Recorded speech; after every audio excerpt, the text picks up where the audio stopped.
नमस्कार फ्रेंड, आप सभी का एक बार फिर से वेलकम। फ्रेंड्स, कॉमरेड बसंत बानकुडे ने जो वाद दायर किया था, जो केस फाइल किया था, उस संबंध में वी बैंकर्स ने अपना एक क्लैरिफिकेशन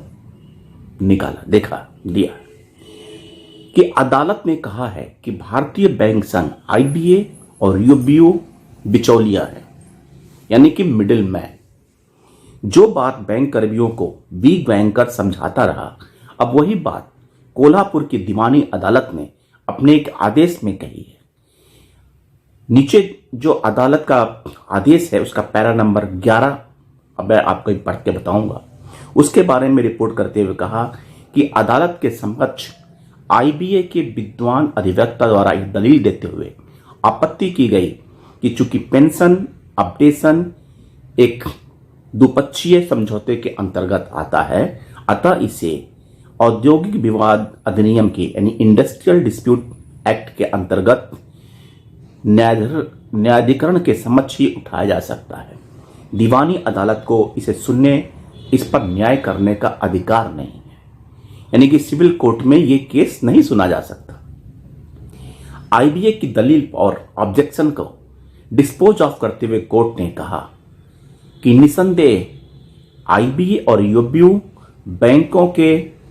परामर्शदात्री सेवा संगठन हैं, जो समय पर बैंक कर्मियों के अखिल भारतीय संगठनों से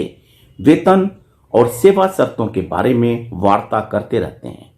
ये दोनों बिचौलिए प्रतीत होते हैं, अतः इन दोनों के बीच मुद्दों को एम्प्लॉयर एंड एम्प्लॉयमेंट के बीच का मुद्दा मानते हुए औद्योगिक विवाद नहीं माना जा सकता। न्यायालय ने आईबीए और कैनरा बैंक के अधिवक्ता द्वारा उठाई गई इस तरह की आपत्तियों को, दलीलों को तर्कपूर्ण तरीके से खारिज करते हुए पेंशन अपडेशन के लिए श्री बसंत दामोदर बानकुडे द्वारा दायर वाद को एक्सेप्ट कर लिया। कोर्ट ने स्वीकार कर लिया। यह एक यूनिवर्सल ट्रूथ है कि जिनकी नियत में खोट और आचरण में ईमानदारी का अभाव होता है, वह ऐसी जगह उपस्थित दर्ज करवाने से कतराते हैं जहां उनका भेद खुल जाने की आशंका होती है। इस वाद में यूबीओ और भारत सरकार के अपर सचिव को भी पक्षकार बनाया गया है, लेकिन न्यायालय द्वारा बार बार सम्मन भेजे जाने के बावजूद इन दोनों की ओर से कोई प्रतिनिधि न्यायालय के समक्ष उपस्थित नहीं हुआ। प्राप्त सूचना के अनुसार ऐसी हालत में न्यायालय ने इन दोनों को आगे की कार्यवाही में भाग लेने से प्रतिबंधित कर दिया है। हम इस बात का दावा नहीं करते कि श्री बसंत बानकुडे द्वारा दायर किए केस के जरिए सेवानिवृत्त बैंक कर्मियों के सालों से अटके पड़े पेंशन अपडेशन का मुद्दा हल हो जाएगा, लेकिन एक ऐसे माहौल में जब पढ़े लिखे ज्ञानवान बैंक कर्मी जानते बूझते अवैधानिक आईबीए और यूबीओ को मान्यता देते हैं, जब स्थापित यूनियन के चाल चरित्र और चेहरे को अपने अनुभव के जरिए जान चुके रिटायर्ड कर्मी अपने आप को एक संगठन के रूप में एकता के सूत्र में पिरोते हुए चुनौती देने और संघर्ष करने से कतराते हों, तब निराशा और हताशा के इस दौर में श्री बसंत बानकुडे ने इस केस के जरिए आईबीए और यूबीओ की कलई खोलने के लिए साथ सेवारत और सेवानिवृत्त दोनों ही तरह के बैंक कर्मियों को इस यथार्थ और सच्चाई से रूबरू करवाने का काम किया है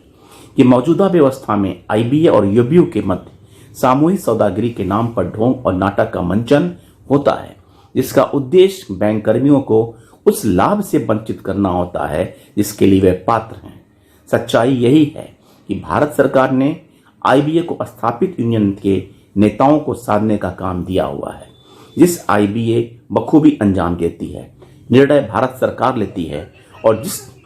बाइपार्टाइट समझौते के आकार और रूप देते हुए इंडस्ट्रियल डिस्प्यूट के प्रोविजन के तहत रजिस्टर्ड करवा लिया गया है, वो किसी भी तरह की चुनौती और संभावनाओं को खत्म कर दिया जाता है। और अगर हम बात करें कि पैरा जो कोर्ट ने पैरा 11 में लिखा है, उसको अगर हम पढ़ के देखें तो उसके हिसाब से क्या है कि पैरा 11 में it has been further agreed that claim of the plaintiff is based on bipartite settlement and issues raised by him. Relief claimed in the suit seems to be industrial dispute or trade union dispute under the provisions of Industrial Dispute Act. Therefore, this court has no jurisdiction to entertain and adjudicate the issues. It is necessary to mention here that the plaintiff has filed the suit under Section 38-39 of the Specific Relief Act for restraining defendants from initiating bipartite talks unless the valid inclusion of representatives of retiree and settlement of prime residual issues of 11 bipartite on priority basis, and also for directing the defendants for carrying out updation of pension by taking the representative of retiree unions on negotiating table. As per the arguments in the plaint, defendant number 1 and 2 are colluding with each other, and defending number 1 has no authority and authenticity to work for the employees of the bank. Admittedly, defendant number 1 and 2 are advisory service organization of the banks who holds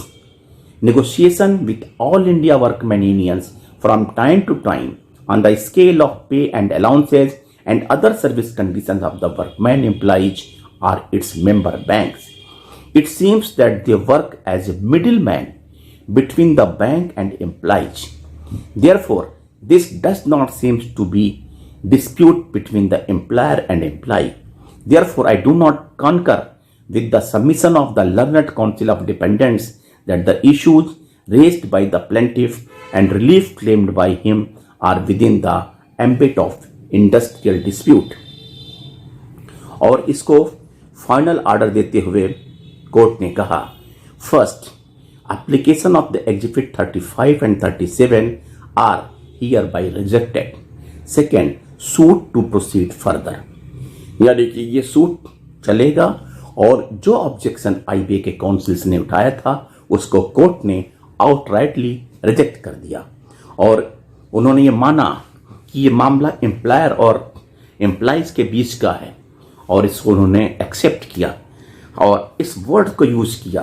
कि IBA and UBO एक consultancy की तरह काम करते हैं जो समय समय पे काम करते हैं, बट दे आर,